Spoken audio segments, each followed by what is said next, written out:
আসসালামু আলাইকুম, welcome to my channel রাকান্স মম। কেমন আছেন সবাই? আশা করি সকলে অনেক অনেক ভালো আছেন। ইলিশ মাছ আমাদের জাতীয় মাছ। এই মাছ পছন্দ করে না এমন লোক খুবই কম আছে। আর সেটা যদি হয় সরিষা ইলিশ, তাহলে তো কোনো কথাই নেই। কিন্তু সমস্যাটা হচ্ছে অনেক সময় আমরা সরিষা ইলিশ রান্না করতে গেলে পারফেক্টভাবে রান্নাটা হয় না। তো আজকের ভিডিওতে আমি কিছু গুরুত্বপূর্ণ টিপস সহ আপনাদেরকে এমনভাবে এই মাছটি রান্না করে দেখাবো, আপনার হাতে সরিষা ইলিশ রান্না খেয়ে যে কেউ আপনার ফ্যান হয়ে যাবে। তো দেরি না করে চলুন মূল ভিডিওতে চলে যাই। এখানে আমি ছোট সাইজের একটি ইলিশ মাছ কেটে খুব ভালোভাবে ধুয়ে নিয়েছি। মাছটা ধুয়ে এর থেকে অবশ্যই পানিটা খুব ভালো করে ঝরিয়ে নিতে হবে। তো আমি পানিটা ঝরিয়ে এর সাথে হাফ চা চামচ হলুদের গুঁড়া, হাফ চা চামচ মরিচের গুঁড়া ও হাফ চা চামচ লবণ অ্যাড করে দিয়েছি। এখানে আর কোনো মশলা অ্যাড করার প্রয়োজন নেই। তো সব কিছু আমার দেয়া হয়ে গেছে। এ পর্যায়ে হচ্ছে আমি হাত দিয়ে এগুলোকে খুব ভালো করে মাখিয়ে নেব।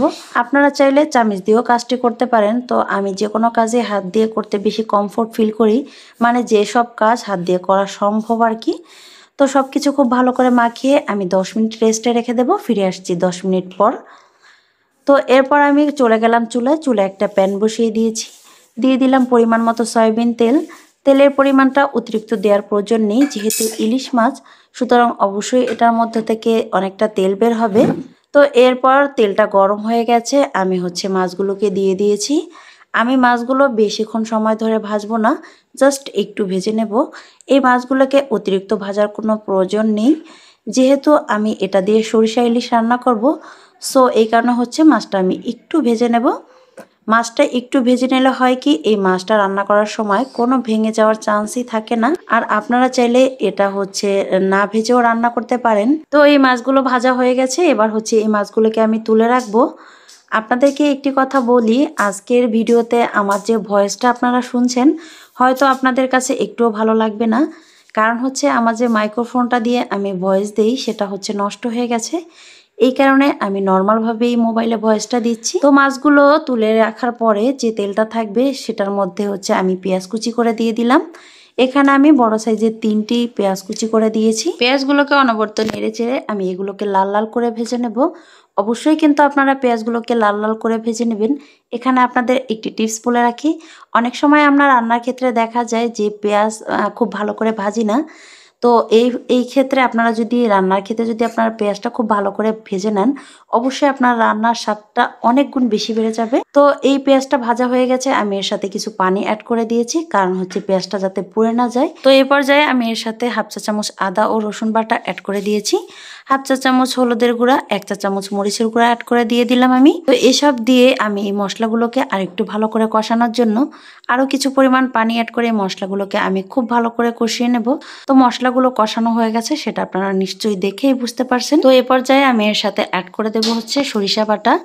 এখানে আমি অনেকগুলো সরিষা বেটে নিয়েছিলাম।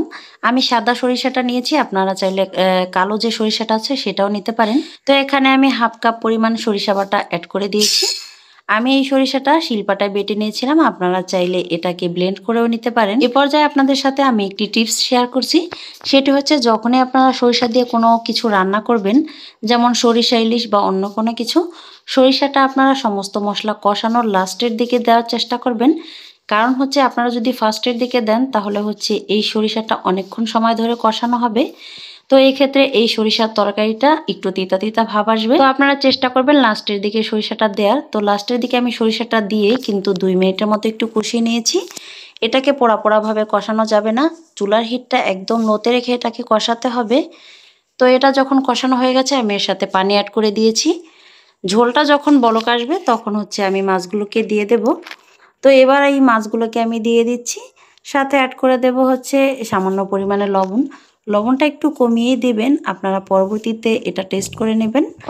তো এবার হচ্ছে আমি এটাকে একটু নেড়ে চেড়ে ঢাকনা দিয়ে ঢেকে জাস্ট 5 মিনিট এটাকে আমি কুক করে নেব। যেহেতু এই মশলাগুলো খুব ভালো করে কষানো এবং মাছটাও একটু ভাজা ছিল, যার কারণে এই ইলিশ মাছটা বেশিক্ষণ সময় ধরে রান্না করার প্রয়োজন নেই। এখন আর এটাকে কোনো ঢাকনা দিয়ে ঢাকার প্রয়োজন নেই, এভাবেই 2 মিনিটের মতো রান্না করে নিলেই এটা পারফেক্টভাবে রান্না হয়ে যাবে। তো আমি লবণটা একটু টেস্ট করেছিলাম, এটার লবণটা একটু কম ছিল, যার কারণে একটু লবণ আমি অ্যাড করে দিয়েছি। দেখেন যখন মাছটা পারফেক্টভাবে রান্না হবে, মাছের উপরের দিকে অনেকটা তেল ভেসে উঠবে। তো এই মাছটা কিন্তু খুব ভালোভাবে রান্না করা হয়ে গেছে।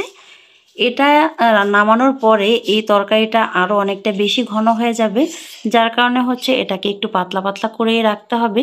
বেশি ঘন করে এটাকে নামানোর কোনো দরকার নেই। তো দেখেন মাছটা আমার রান্না হয়ে গেছে। এটা দেখতে কতটা লোভনীয় লাগছে সেটা আপনারাই বলেন। তো দেখলেন তো এটি রান্না করা কতটা সহজ। আজকের ভিডিওটি যদি আপনাদের কাছে একটু হলেও ভালো লেগে থাকে, প্লিজ লাইক, কমেন্ট ও শেয়ার করতে একটুও ভুলবেন না। আর অবশ্যই চ্যানেলটা সাবস্ক্রাইব করে দিবেন। ফেসবুক পেজ থেকে যদি আমার ভিডিওটি দেখে থাকেন তাহলে প্লিজ পেজটি ফলো দিয়ে রাখুন। এতক্ষণ সময় ধরে আমার ভিডিওটি কষ্ট করে দেখার জন্য আপনাদেরকে অসংখ্য ধন্যবাদ। আজকে এ পর্যন্তই। ভালো থাকুন, সুস্থ থাকুন। আল্লাহ হাফেজ।